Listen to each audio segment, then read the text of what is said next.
Hey guys, how is going? It's Dmitry here. Guys, in this tutorial I'm going to discuss about a method. It's called repeat one. And guys, probably this method, it's not really commonly used in JavaScript, but still, because it exists, I decided probably it's a good idea to show you how we can utilize it in case if we would like to come up with this kind of logic. Let's discuss about that, guys. Okay, first of all, I would like to come up with an example. I would like to create a string.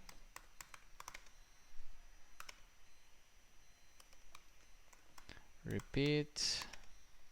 That's how I'm going to call it. Repeat a name 3 times.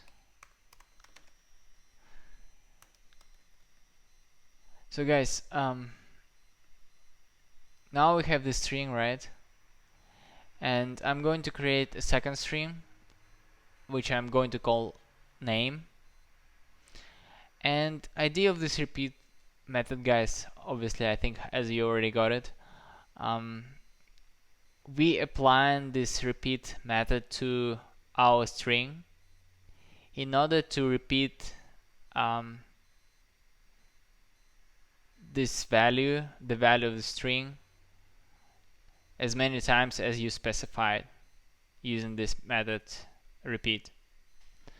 Okay guys, I'm going to show you.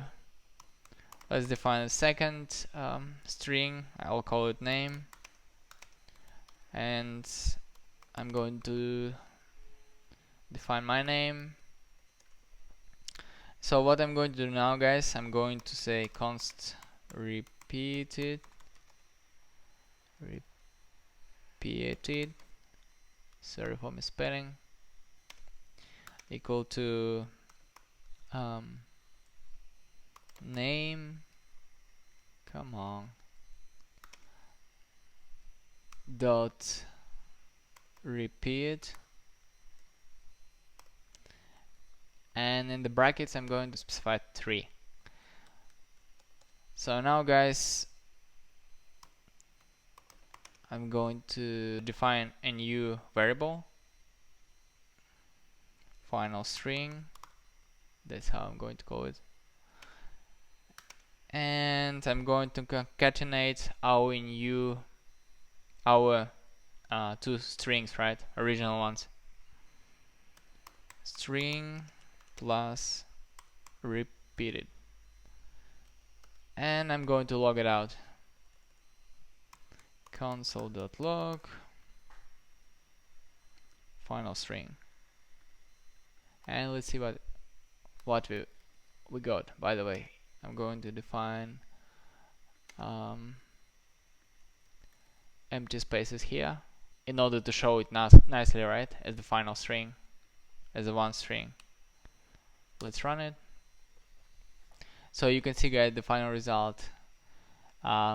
This is the first original string, right, which is originally I called it string, and this is the repeated one. I basically repeated 3 times this name string, right?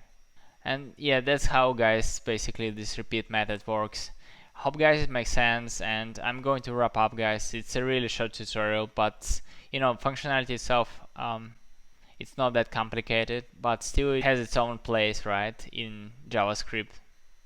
So guys, yeah, that's how it is. And in case if you would like to come up with this kind of functionality, guys, that's another way to go, right? So instead of using like loops, you can use just repeat methods. Thank you very much, guys. I hope you like this tutorial. If you like it, please, guys, press this like button, and guys, please subscribe if you haven't subscribed yet. See you guys in the next tutorial. Goodbye.